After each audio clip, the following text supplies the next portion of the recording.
En hommage à Albert Camus, le service d'actualité internationale de Radio Genève vous présente une édition spéciale.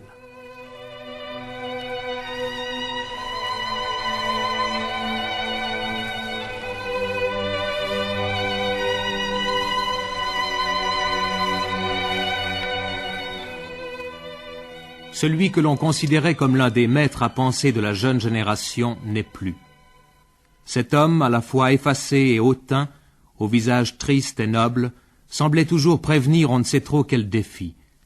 Le premier à imaginer Sisyphe heureux, il osa l'écrire et découvrit qu'il avait parlé au nom de tous. Ainsi, devait-il déclarer par la suite, devient-on prophète de l'absurde. Qu'ai-je fait d'autre cependant que de raisonner sur une idée que j'ai trouvée dans les rues de mon temps? Entouré de la même considération que Sartre, Albert Camus ne se contenta pas de ce rapprochement. Il tenta au contraire de détruire ce que cette légende avait de frelaté, cherchant par là même à mériter mieux encore la gloire qu'elle lui avait donnée. Il naquit le 7 novembre 1913 à Mondovi, dans le département de Constantine. J'ai grandi avec tous les hommes de mon âge au tambour de la Première Guerre, et notre histoire depuis n'a pas cessé d'être meurtre, injustice ou violence. Après ses études au lycée et à l'université d'Alger, il fonde une compagnie de jeunes comédiens, l'Équipe. Puis il tâte du journalisme avec Alger Républicain et Paris Soir.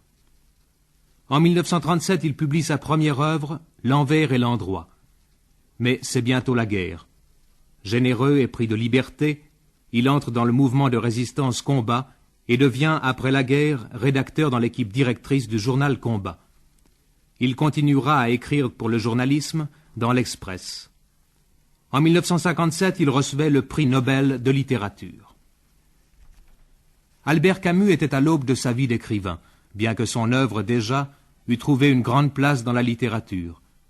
Mais plutôt que de continuer à décrire son œuvre et à rappeler sa vie, laissons parler ceux qui l'ont connu et aimé. La première personne que nous avons appelée est Henri Guillemin, attaché culturel près l'ambassade de France à Berne. La mort d'Albert Camus, que je viens d'apprendre, il n'y a pas un quart d'heure que je le sais, me secoue et me désoriente. Je n'étais pas lié avec lui. Nous n'avions vraiment causé sérieusement, qu'une seule fois ensemble. Mais ces 2 heures m'avaient suffi pour savoir, ce qui me préoccupe toujours beaucoup, ai-je tort, ai-je raison, pour savoir qui était l'homme derrière l'écrivain. Eh bien, ce que je puis dire de lui, c'est que c'était un honnête homme, qui forçait le respect par son honnêteté, un être droit, quelqu'un dont la poignée de main était sûre, quelqu'un dont la vie garantissait, ratifiait l'œuvre, qu'il était parmi nous, pour de bon, un témoin de l'esprit. Ni la France, ni le monde ne l'oublieront vite. Il laissera derrière lui sûrement une de ces traces qui ne s'effacent guère. Plus encore qu'un grand écrivain, un homme de bonne volonté et de courage. Adieu, Camus, est-ce possible? Déjà, adieu. Ces syllabes, adieu, n'avaient pas de sens pour lui. Elles en ont un pour moi, et je les prononce avec toute la force de l'espérance. À Lausanne, nous avons demandé à Jean Starobinski, qui a bien connu Albert Camus, de nous parler de l'écrivain et de son œuvre. C'est bouleversant d'apprendre la mort d'Albert Camus. Une mort absurde nous enlève celui qui a été le poète austère de l'absurde. Mais je suis persuadé que la mort ne l'a pas prise au dépourvu. Sa passion de vivre se nourrissait de la pensée constante de la mort. Il était certes un grand vivant, il voulait l'être, amoureux de la lumière et de la mer et des corps, mais son goût de la vie était une flamme sur fond sombre. Parce qu'il savait la mort partout présente, il s'y refusait avec une énergie révoltée. Cette énergie précisément qui donne à son œuvre sa tension profonde. Dès ses premiers textes, dès L'envers et l'endroit, dès Noces et surtout le mythe de Sisyphe, il faisait face à la mort, il savait que l'on vit sans appel. C'était une expression favorite de Camus. Mais il n'acceptait pas la mort. Elle était pour lui l'injustice souveraine. L'absurdité de la condition humaine, il voulait à la fois la décrire et témoigner contre elle. Et comme la mort est la souveraine injustice, même sans espoir, il faut lui faire la guerre. La vaste allégorie de la peste, ce roman publié en 1947, n'a pas d'autre sens. Contre la mort absurde, l'entêtement à vivre devient la seule valeur, dérisoire et précaire, mais d'autant plus exaltante. Toute mort l'indignait, et surtout la mort que l'homme inflige à l'homme, le cérémonial de l'exécution, pour les causes qu'on dit justes. Il a protesté inlassablement et sans jamais transiger. Rien ne justifie que l'on torture et que l'on fusille, surtout pas les dogmes politiques. Il fallait que ce fût un athée qui nous le rappelât, comme peu de gens d'église ont su le faire. Camus n'a voulu s'engager qu'au nom de la vie et des valeurs de la vie. Il n'a voulu appartenir à aucun mouvement politique. Il est bon de la rappeler. Il s'est de la sorte peut-être même rejeté vers une image de la vie vouée à l'instant, au bonheur fugitif, instantané, plutôt qu'à l'œuvre historique. Il se méfiait des grandes perspectives historiques. Il y voyait un romantisme qu'il fallait rejeter. Parce que son dernier grand essai, L'homme révolté, attaque très violemment l'idéologie marxiste dans la mesure où elle justifie les fusions de sang, on a cru qu'il épousait l'idéologie inverse. C'est faire violence à sa pensée. Camus a voulu rester seul, avec hauteur, pour ne pas trahir l'humanisme auquel il avait voué une fidélité à toute épreuve. Il était très purement anti-raciste, anti-colonialiste, ennemi de tout ce qui offense la raison de l'homme. Je l'ai rencontré quelquefois à Paris. Je me souviens de l'avoir vu au moment où il préparait son roman « La peste ». Il s'était entouré de livres de médecine. Il en parlait d'ailleurs avec une certaine ironie. Il s'était informé sur les symptômes de la maladie.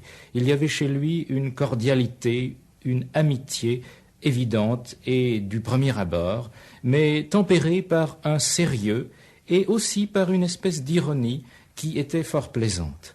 On devinait chez lui quelque chose d'ardent, d'incisif, et jusque dans sa conversation, le goût de la forme pure, du tracé net de ce qui était affirmé. Mais la passion ne cédait jamais chez lui au plaisir gratuit et à l'esthétisme. Il y avait toujours dans Camus une tension évidente, et on sentait bien dans ses écrits comme dans sa conversation son désir de se rattacher au grand tragique du monde moderne. Ces problèmes ne le quittaient pas, et ces problèmes, il les avait trouvés chez Nietzsche, chez Dostoïevski ou chez Kierkegaard. Mais il y avait aussi, et on le sentait extrêmement bien dans la conversation et dans ses préoccupations, chez lui un goût du jeu, un sens du jeu, et il l'a bien montré au théâtre. Il était passionné de théâtre et il aimait trouver le mot qui passe la rampe, et on le sent même dans ses essais.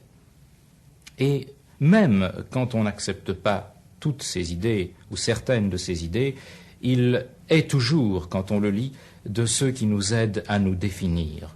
Il présentait les grands problèmes du monde moderne d'une façon parfois résolument simplifiée, pathétiquement simplifiée. Il les agrandissait, il les dramatisait, mais de la sorte, il leur faisait précisément passer la rampe. Il nous faisait voir ce que l'aveuglement quotidien nous dérobe. Il était assez artiste pour se permettre d'être moraliste. Nous perdons celui qui, mieux que quiconque, nous obligeait à affronter la question capitale « Qu'as-tu fait de ton prochain ?» À Paris, c'est l'émotion du monde du théâtre et celle de ses amis que Jean-Louis Barrault a exprimée. Cet après-midi, quand on nous a dit ça, j'étais effondré. Nous avons tous été effondrés. Moi, personnellement, Camus était un ami et fraternel. Et tout le monde vous dira quelle perte c'est pour notre pays, puis pour toute une génération. Camus était non seulement un homme de théâtre, mais c'était surtout un homme. C'était une conscience, c'était un être humain exceptionnel. Et pour nous, il était un meneur, un exemple. Enfin, il y avait quelque chose qui faisait que nous le suivions, n'est-ce pas? Et souvent, moi, je m'adressais à Camus pour lui demander conseil. Il dégageait surtout d'abord une intelligence extraordinaire, une perspicacité aiguë et une conscience scrupuleuse vraiment exemplaire. Il y avait presque une mystique en lui de justice. C'est à un aîné que nous avons demandé de nous dire ce qu'il ressent à l'annonce de la mort d'Albert Camus. Écoutons Jean Guéhenno. Il m'est difficile de parler. Le vieil homme que je suis l'a vu faire toute sa course si rapide vers la grandeur et en était émerveillé. Nous ne nous sommes pas rencontrés bien souvent. Mais qu'il m'ait parlé, qu'il m'ait écrit, ce fut toujours la même délicatesse, la même noblesse d'âme. Tout ce qui est jeune en France, et j'en suis sûr ce soir dans un bien grand deuil. Je ne pense pas qu'aucun écrivain depuis 20 ans, dans les grandes misères que la France a traversées, ait eu un sens plus profond de ces misères mêmes et ait fait davantage pour reconstruire sur elles notre dignité, notre honneur.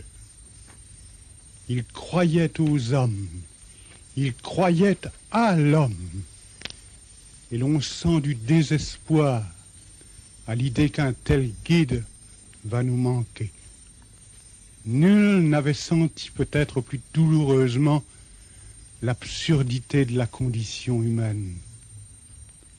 Qui pouvait attendre que son propre destin en donnât une preuve que ni le cœur ni l'esprit ne peuvent tolérer? Professeur, critique littéraire, Georges Blain a particulièrement bien connu et la personne et l'œuvre d'Albert Camus. Hector Cartigny l'a prié de nous en parler. Je dois dire que j'ai d'abord connu ses livres, et je pense assez tôt, ou du moins 2 de ses premiers livres, L'étranger et Sisyphe. Il m'avait paru d'un accent tel, et jusque dans leur alliance d'un romantisme surmonté d'un classicisme de forme qui tendait à éclater, si nouveaux ces livres que je les avais signalés en 1942 dans Fontaine, en un temps où, je crois, on ne parlait pas encore beaucoup de Camus, et c'est cet article dans Fontaine qui m'avait mis en rapport avec lui. Ensuite, j'avais été convaincu de son importance ou confirmé dans cette conviction par un mot de Gide qui m'avait répondu ainsi à la demande que je lui faisais de prendre parti ou dans un grand débat de conscience, ou d'arbitrer un grand débat de conscience. Maintenant, ce n'est plus à moi qu'il faut vous adresser, c'est à Camus. Gide s'entend très nettement vers 45 ou 46 que Camus allait être un directeur de conscience. Le dernier témoignage, c'est à un ami que nous l'avons demandé, à un ami de jeunesse, Max-Paul Fouchet. Max-Paul Fouchet, c'est à la fois à l'homme de lettres et à l'ami d'Albert Camus que je m'adresse en ce moment. Tout d'abord l'ami, si vous le voulez bien. Eh bien, je ne sais pas, le mot ami est difficile à prononcer parce qu'on a toujours l'impression qu'on n'a pas été assez l'ami d'un homme comme Camus. Et dans l'état de matraquage où je suis, pour ma part, matraqué comme je le suis par cette nouvelle, j'avoue que j'ai la plus grande difficulté à préciser ma pensée.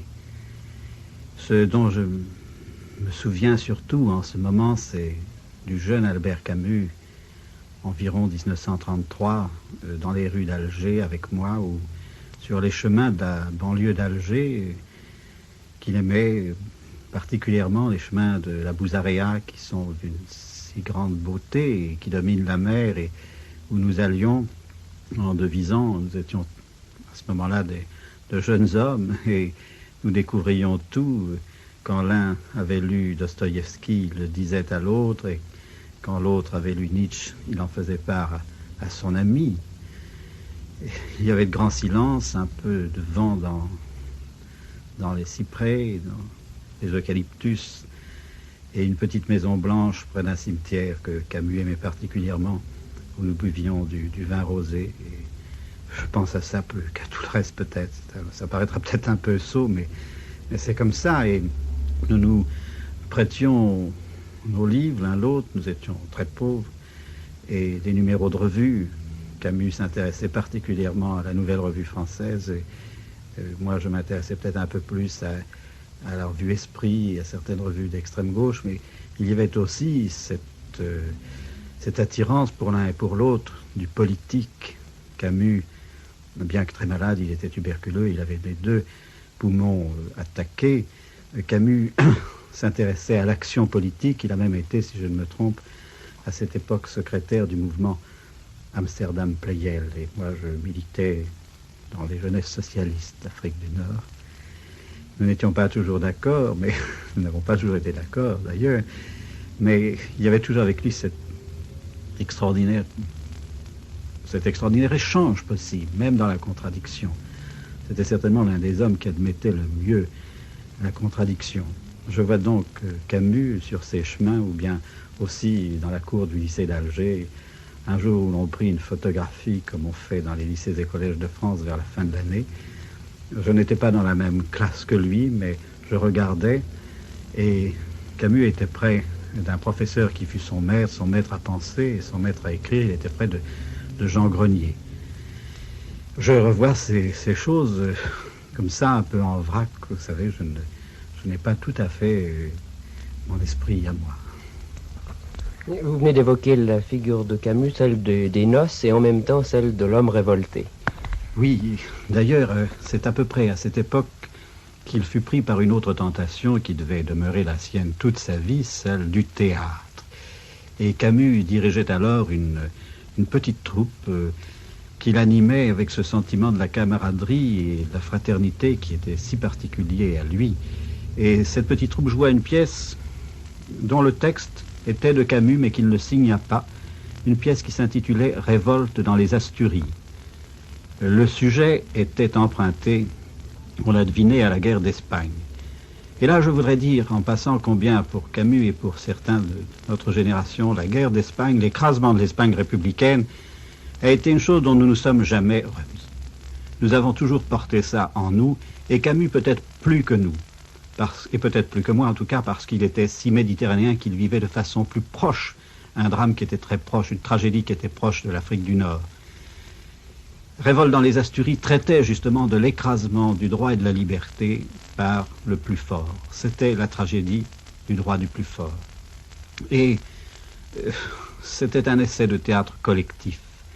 Mais je trouve singulier qu'au fond, son œuvre ait commencé par ce mot de révolte, révolte dans les Asturies, et que toute son œuvre ait été, avant tout à mes yeux, en tout cas, une méditation sur la révolte. Évidemment, il m'a semblé à un moment qu'il y avait une contradiction dans son œuvre.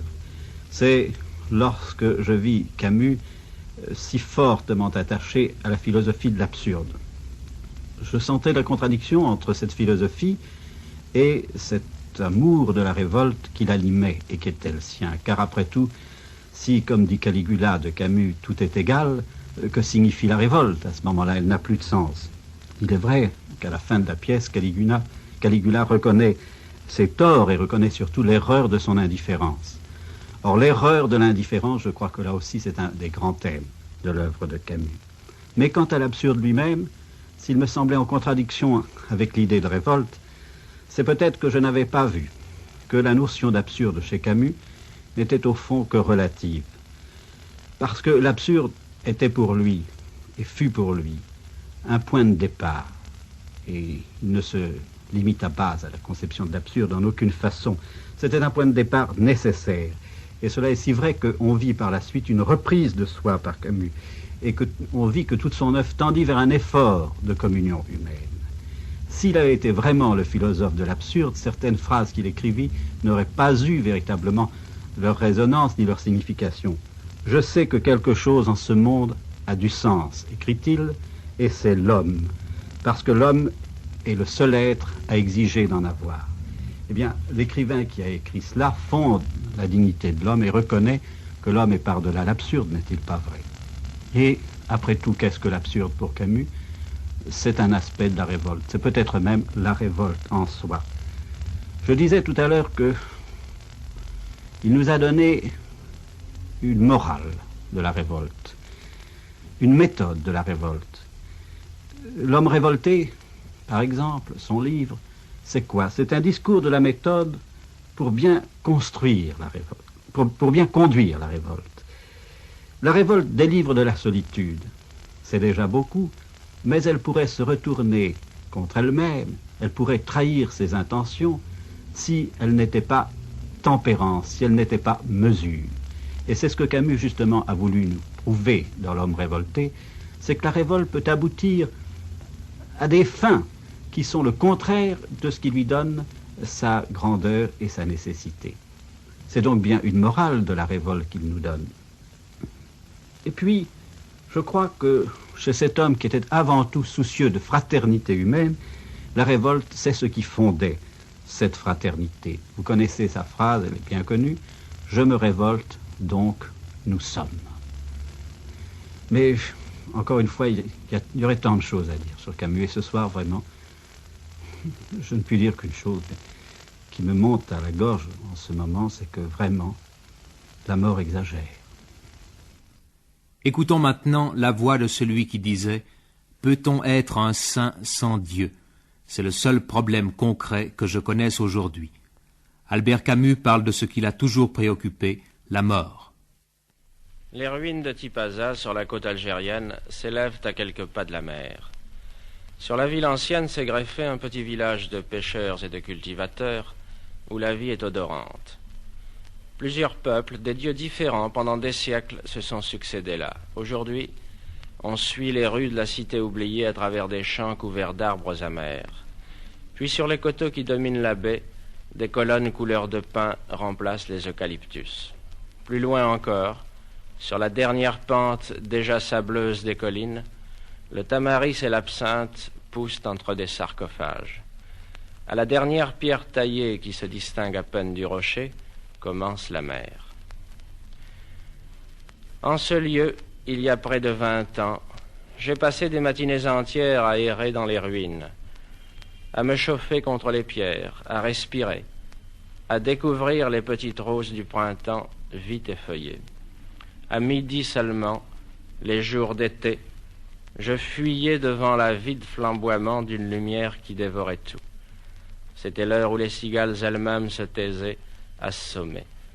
La nuit, parfois, je dormais les yeux ouverts sous un ciel ruisselant d'étoiles. Je vivais alors. Il y a 2 ans, je suis retourné à Tipaza après une longue absence. Ce lieu, pour moi du moins, est toujours l'un des plus beaux du monde. Mais les ruines sont maintenant entourées de barbelés, et l'on ne peut y pénétrer que par les seuils autorisés. Il est interdit aussi, pour des raisons que la morale, paraît-il, approuve, de s'y promener la nuit. Le jour, on y rencontre un gardien assermenté. Et par hasard sans doute, le matin où j'y suis allé, il pleuvait sur toute l'étendue des ruines. Je ne peux m'empêcher de voir un symbole dans ces 2 images, comme je trouve significatif que j'ai pu, il y a longtemps, fixer mon départ en Grèce pour un jour devenu célèbre depuis, le 2 septembre 1939. Je ne suis pas allé en Grèce et la guerre est venue à nous. Ces 20 ans qui séparent les ruines chaudes des barbelés, je les retrouve également en moi. J'ai été élevé d'abord dans le spectacle de la beauté qui était ma seule richesse. J'ai commencé par la plénitude et par cette liberté dont Proudhon dit admirablement qu'elle est un don de la mer. Puis sont venus les barbelés. Je veux dire les tyrannies, la guerre, l'insupportable haine, le temps de la révolte. Il a fallu se mettre en règle avec la nuit. La beauté du jour n'a plus été qu'un souvenir. Mais dans les pires années de notre folie, ce souvenir ne m'a jamais quitté. C'est lui qui, pour finir, m'a empêché de désespérer. Et l'on sait qu'il y a aujourd'hui plusieurs façons de désespérer, dont la plus commode consiste à trahir ses frères et consentir à ce que l'homme soit asservi. Malgré tous mes aveuglements, j'ai toujours su au contraire que les ruines de Tipaza étaient plus jeunes que nos chantiers et nos décombres. J'ai toujours su aussi que la mer existait, et c'est pourquoi j'ai vécu au milieu de ce temps mortel.